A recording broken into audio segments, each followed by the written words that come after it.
My name is Bobby. My son's name was Jason Edward.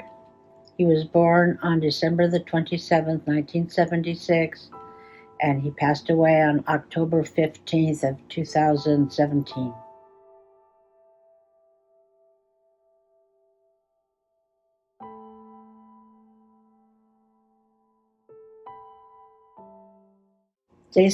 My son's name was Jason Edward, and he was born on December 27th, like I said. And he was a good baby, smiled a lot. And then we found out he had colic because he'd cry a lot at nighttime. And I used to have to walk around with him and hold him and pat him on the back. Or I'd lay him down on the couch and put him on my stomach and rub his back and try to get him to quit crying. He started walking at 9 months, and he had 3 older brothers and sisters, so he was all running around playing with them all the time. He was just a real good kid, and he stayed a good kid until for quite a while. Yeah, Jason had 3 older brothers and sisters, 1 sister and 2 brothers, and actually there's a second girl, but she lives back east in Pennsylvania. Well, now she's living in Florida with her husband. But Doug was the oldest, and Doug used to like to tease everybody. And Jason, one day we were camping, and he did something to him, and he didn't like it. And Doug was asleep in his chair, and Jason walked up and cold cocked him, just punched him right in the face. But Jason didn't like to take any stuff from anybody. And Jason was a good student. He was always getting good grades. I'd get good notes from his teachers. He was still being a good kid. He was, like I said, he started playing baseball when he was 5. And his pad that they wear on their chest to protect him hung down past his knees because it was so big for him. He was so little. And he loved baseball, loved baseball. And he was up at the mound pitching, and he hit his coach's kid in the mouth and knocked his couple of teeth out. But he loved to play baseball, and he ate, drank, and everything. Baseball, it's all he thought of. And I loved to go to the games. They used to have them right across on Florence. And one summer he was playing on 5 different leagues. And he'd be in the back of the car changing, putting his different uniforms on. And my mom and I brought our pillows to sit on. It was a long day with 5. We had to go to 5 different games, and it was crazy. But he loved it, and we loved it, and we went to see him every time he played, no matter where it was. And he got quite a reputation for himself when he was younger. His coaches would say, "Oh, he's so good," and so this and that, and all the kids all the kids played the same league or same team for quite a while, and they knew each other. One kid would feel like he wanted to get the kid out on first or whatever. He'd just say, "Jason," and Jason would look at him, and he knew what he wanted to do, and they just really jived together. Everybody knew what everybody was talking about and saying, and they played so good. And like I said, he was being scouted. After that, I don't know what happened to him. Like I said, I found out some things more recently that he had done and I didn't know about, and I'd rather not have known about. But he got a little drugs going, and then he got a job as a longshoreman, and he quit playing. He blew his shoulder, for one thing, and that's why we didn't continue with him being scouted. He blew something in his shoulder, and I wasn't working, and my mom had insurance, and she wouldn't pay for it. So we don't know what that was about. But he started getting tangled up with the wrong people. He started acting up and not being himself. He finally bought a house. I think he met Johanna first, and Johanna and him got married. And he was all off the track. He was cheating on her, and it was just a mess, and I didn't want to really get involved. He met another girl, when she was 20 years old. She used to hit herself, and call the cops and say that he hit her, and he'd go to jail. She'd call him, so he'd go to jail, and she'd go and bail him out the next day after she put him in there. And I used to just get so mad, so unhappy, so sad. It was just a real bad time of our lives. I thought he was using, but he was drinking, I guess. And he wouldn't talk. He didn't like to talk or meet and talk to me. I said, we can go meet somewhere at a park or something, just if you don't want to talk in front of her. But he never did it, and he just started acting more different, just a totally different person. One night I was sitting in my office, and my phone rang, and it left a little beep sound, and I know somebody left me a message, but I didn't pick it up right away. I just wonder if that would have changed something if I had answered it right away. I don't know. Because when I picked it up, it was him leaving me a message. All he said was, "Goodbye, Mama." And I just jumped up and I ran and got in my car and I flew over there because I knew something was wrong by the way he said that. I went into the house, I looked around, I looked in the bedroom, looked in the bathroom, looked out back in the backyard, and then I thought, oh, the garage. So I went and I opened the garage door, and there he was. I didn't know what to say. I ran next door to Mark Kotze. I don't know if you know who he is. He's a baseball player. And his dad was there, and he's an ex-sheriff. And I just pounded on the door and pounded on the door, and I kept pounding on the door until he answered, and I go, "He's dead." I said, he's dead. And he goes, "What are you talking about?" I said, "Jason, he hung himself." And it's really strange, when I went in the garage to look at him, it looked like he was smiling. So I don't know if he really felt that his life was so terrible. I don't understand. Nobody understands. He didn't leave a note. He just left us. And all the kids go, "Why did he do that?" I go, "Babes, I don't know why he did it. We'll probably never know what his reasoning was. He sure left." We had a big powwow here in the backyard. All the kids came, and Karen and everybody, and we all sat out there and talked about him and tried to figure things out, and we couldn't come up with any kind of an answer why he did what he did. Things were getting better. He had his house payments made up. He was getting to see the kids. He had 2 young kids with Johanna while they were married, and he was getting to see them more often. And I just thought, oh, his life's turning around. He should be happy. He'll be happy now. Obviously, he wasn't. It was the worst day of my life. And after I got to his house, and like I said, I ran next door to have somebody come help me, because there were little kids from next door hanging around, and I could hear one of them saying, "He hung himself, he hung himself." And his own little kids were freaking out. The guy who next door, Steve Kotze, he called the cops because he used to be one, so he called them and they came.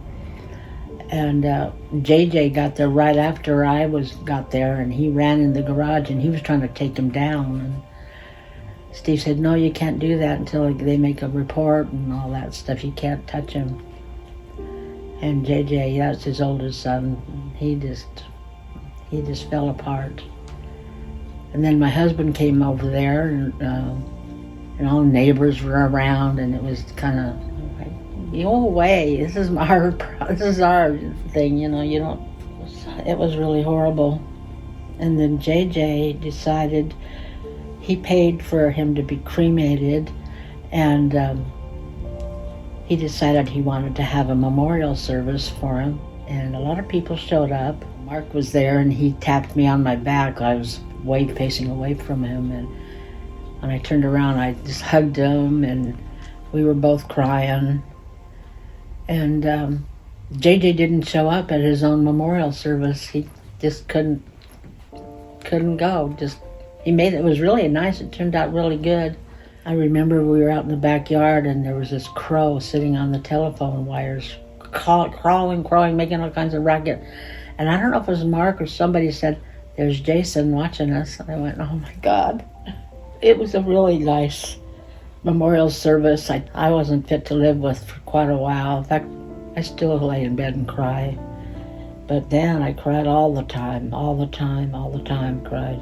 And it was just like a part of me was just gone, missing, just I was so mad at I was mad at him and I was mad at God. I said, why would you do this to us? It's just impossible to explain how it feels. It feels like part of you was missing because you carried him in your stomach for 9 months, and then it just feels like there's part of you missing.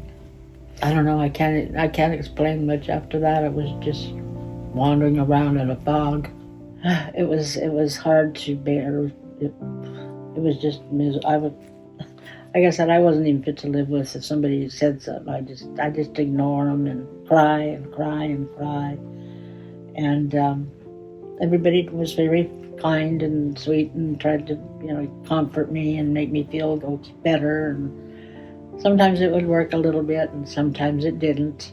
It was just too hard to bear. I mean, it was like we went on a cruise, and I saw a kid walk by, and I jumped up and ran out there.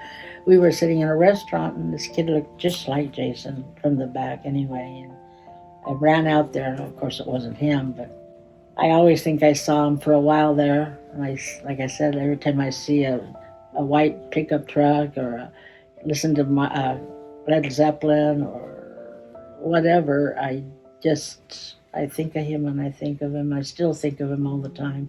It's kind of hard not to with all the pictures I have of him hanging on the walls. But I went to one of those meetings with people who lost their kids. It was not just kids, it was any loss that you had. We drove out there and sat there and talked and told them what happened. And after we left, my husband says, well, that was not very helpful, and he didn't want to go back, so we didn't go back to that. But they still send me cards close to his birthday and say, we don't know if we got the right date, but this is for Jason, and hope you're doing okay. And they were very helpful. And then I found out he was a donor. I have a letter somewhere that explained he helped a lot of people. It's hard to even talk. That when you get to this point, it's hard to talk about it sometimes. I just can't believe he's not here. I still get mad at him and go, why did you leave me? Why did you leave me? I don't know what he felt. Like I said, he never wrote a note or anything. It would have helped if he would have said, left us a note or something so we knew what to think. I mean, everybody just kept saying, I don't understand. I don't understand. I don't understand. I mean, he was our only child together. The other children were from a different mother, and he was our only child. And it hurt like fire. It's something you just never get over. I remember when we came home from, I forget what it was, Mother's Day, and there were some roses on my front porch that somebody left me. This is where I have a memorial little thing over here with baseball bats and his hats and pictures and stuff that JJ made. That reminds me of him every time I walk past it. A lot of stuff. He had trophies. He had so many trophies.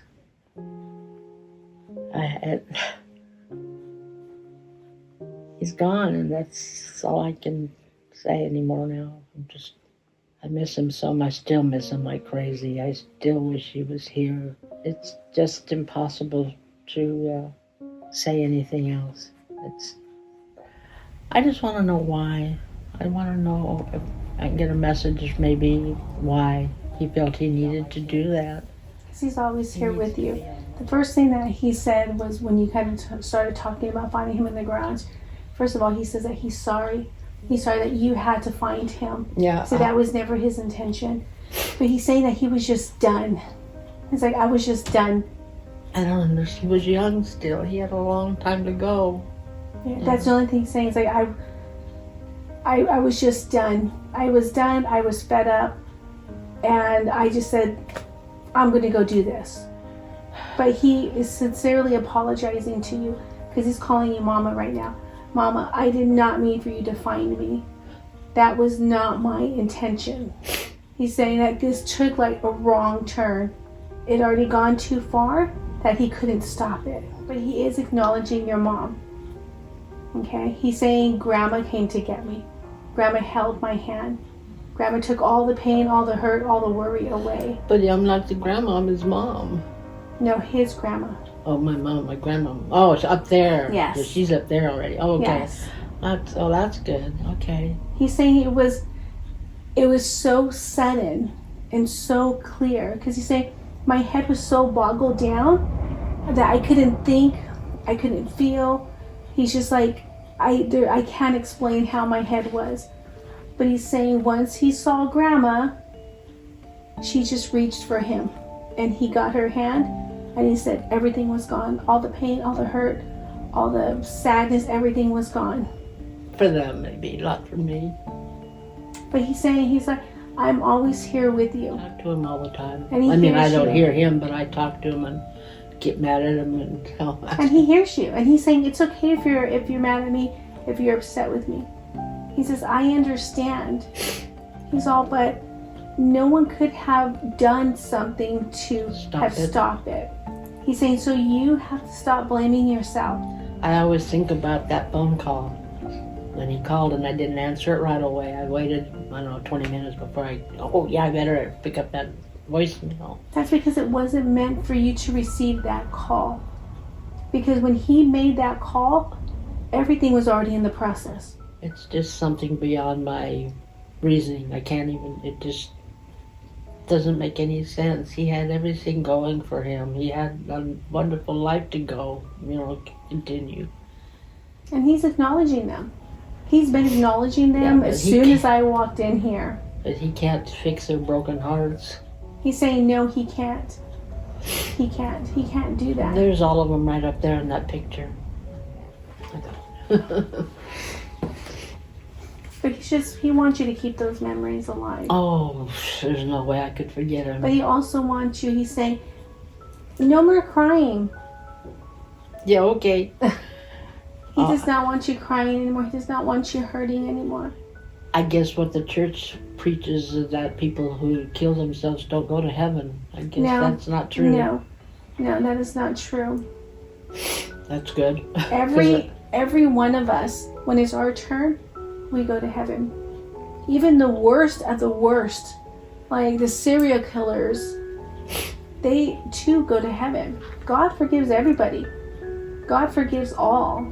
And God has forgiven him. I don't think I have. And it's just hard to lose somebody. It's just, especially a child. I don't know. I just keep thinking if I'd answered that phone message. He's even saying it was not meant for you. Because he was already well, in the he shouldn't process. have called me and but said, he had bye, to Mama. tell you that his thing was, I had to tell my mom. Like, I knew my mom needed to hear my voice. That's what he's saying. I knew something. As soon as I hung up, I knew something was wrong. I tore over there as fast as I could. He's just a very much missed person in my life. It just hurts. I just miss being able to hold him and hug him, try to cure his problems, but he would never talk about them. I've felt him a couple of times. I didn't really see him, but I felt him. The one thing when our loved ones, when they pass, regardless of how they pass, they're always here. One of the ways I explain it is, think of being in a 2-story house. You're on the lower level and they're on the second level, but there's no stairway, right? Okay. Mm-hmm. So that's, kind of think of it as that, because he can look down and he can see what you're doing. He can see the sadness. He feels the sadness. He feels the anger. He feels the hurt. But he celebrates all special occasions with all of you. I guess all I'll have to buy him a birthdays. Christmas present. All birthdays. All, whatever other celebrations. Anniversaries. He's like, I'm here. He goes, I'm at the celebrations. I'm smelling the food. So he's not all the way gone. But I understand.